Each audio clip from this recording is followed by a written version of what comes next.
Hai guys, Assalamualaikum warahmatullahi wabarakatuh. Terima kasih sudah mengklik video ini and so welcome to my horror story.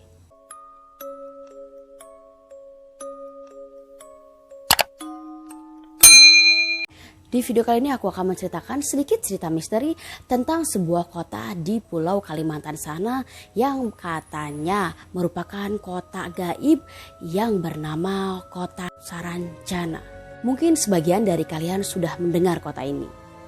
Tapi buat kita-kita yang jauh dari kota Kalimantan pasti sangat asing dengan kata Saranjana ini.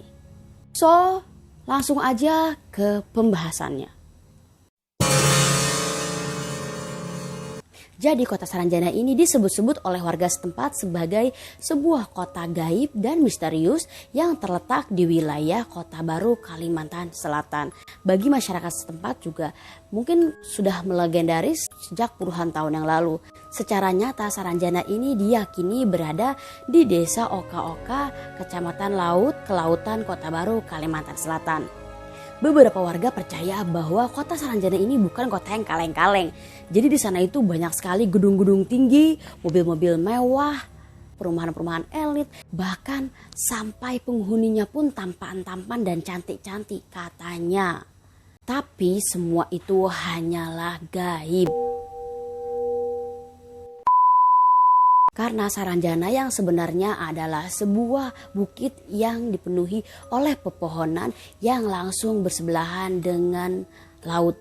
Saat ini nama kota Saranjana tidak ada dalam peta. Seorang naturalis asal Jerman yang bernama Salomon Poller membuat peta yang berjudul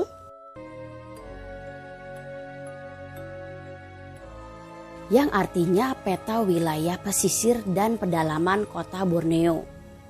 Di mana katanya ini menggambarkan sebuah wilayah yang bernama Tanjung Saranjana. Tanjung ini terletak di sebelah selatan Pulau Laut, berbatasan dengan wilayah Pulau Kerumputan dan Pulau Kijang. Cerita-cerita Saranjana ini pun cukup melegendaris karena ada beberapa hal-hal gaib yang menyebar dari mulut ke mulut tentang kota Saranjana ini dan makhluk tak kasat mata yang ada di dalamnya. Banyak pula warga lokal dan warga luar yang mengaku pernah masuk ke kota tersebut. Dan berikutlah kisah-kisah misterius di balik kota Saranjana ini. Pertama adalah pemesanan alat berat.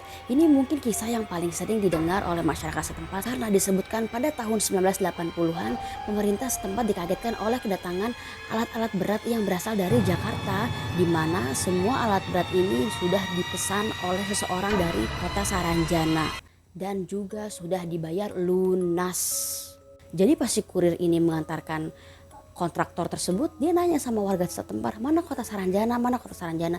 Ya jelas nggak ada karena memang di peta itu kota Saranjana itu nggak ada. Tapi anehnya kalau memang kota Saranjana ini tidak ada, mengapa barang ini sudah dibayar? Terus kalau misalnya memang kota Saranjana ini nggak ada, yang kirim kontraktor tersebut siapa dan yang membayarnya itu siapa? Logikanya kontraktor itu, alat-alat besar itu ya sangat mahal sekali harganya. Kayaknya kalau misalnya mereka cuma ngeprank doang, kayaknya niat banget gitu ngeluarin duit banyak, duit gede, cuman buat ngeprank doang, kan gak masuk akal. Dan benar setelah dicek, kota Saranjana di alam nyata secara administratif tidak ada di kota-kota daerah Kalimantan. Oh my god, alat berat ini. Pasti kurirnya itu bingung mau diantar kemana ini alat ini. Yang kedua adalah pengalaman konser Ada Band. Grup sekelas Ada Band pun turut merasakan pengalaman misterius saat menggelar konser di kota terpencil daerah Kota Baru ini yang diyakini itu sebagai kota Saranjana. Pengalaman misterius ini dialami pada tahun 2005 lalu. Pada saat konser, tiket yang terjual itu sekitar 7.000 sampai 8.000 tiket. Pas konser tersebut dimulai, tiket terjual lebih dari 7 sampai 8.000. Bahkan terbilang berlipat karena jumlah tiket yang terjual itu sebanyak 14.000 orang, hampir 2 kali lipatnya. Lazimnya kan kalau kita nonton konser kan antusias gitu ya, teriak-teriak, pakai nyanyi-nyanyi. Ini tuh enggak, mereka tuh justru malah diem, dingin sama aneh gitu. Karena wanita ingin dimengerti, diem aja. Nah, Dan gak hanya itu, waktu mereka selesai manggung, ada band kan turun ke bawah tuh, turun duluan. Pas dia turun gak nyampe 5 menit, yang tadinya penonton 14.000 itu tiba-tiba menghilang. Jadi pas dia turun gak nyampe 5 menit, yang tadinya pas di atas panggung penontonnya itu banyak sampai 14.000, pas dia turun gak nyampe 5 menit itu kosong. Yang bikin aneh, pintu keluar itu cuma satu. Dengan sebanyak penonton 14.000 orang gak mungkin kan keluar dengan bersamaan selama hanya 5 menit aja. Itu gak mungkin. Kisah sebuah kapal feri yang mengangkut banyak banget penumpang dari Tanjung Serdang, Kota Baru.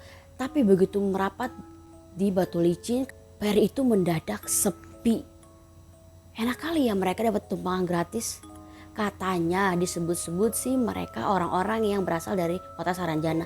Ya wallahu alam lah ya, kisah ini kan juga berasal dari mulut ke mulut yang udah menyebar. Namun belum terbukti secara ilmiah. Itu hanya dari mulut ke mulut aja. Percaya atau tidak, benar atau tidak, ya telan mentah-mentah aja lah ya. Anggap aja ini sebuah cerita baru. Penduduk-penduduk kota Saranjana ini katanya sih cantik-cantik dan gagah-gagah. Dan kabarnya juga penduduk kota Saranjana ini secara fisik itu sama kayak manusia biasa. Hanya saja yang perempuan itu fisiknya lebih cantik dan laki-laki itu gagah-gagah. Mereka juga semuanya sih ramah-ramah, sopan-sopan, baik. Dan bahasa yang digunakan adalah bahasa Banjar. Dan katanya juga nih, kalau kalian sudah berada di kota Saranjana itu, kalian itu gak mau pulang karena kalian tuh udah betah, udah kerasan cenah gitu ya. Karena mereka itu takjub melihat kotanya. Tapi wallahualam benar atau tidaknya, percaya atau tidak, gak tahu lah ya. Jadi itulah cerita-cerita dari Saranjana itu. Menurut kalian gimana? Benar atau tidak, mitos atau enggak, komen di bawah. So segitu dulu cerita aku hari ini. Sampai ketemu di next video. Bye bye. Assalamualaikum.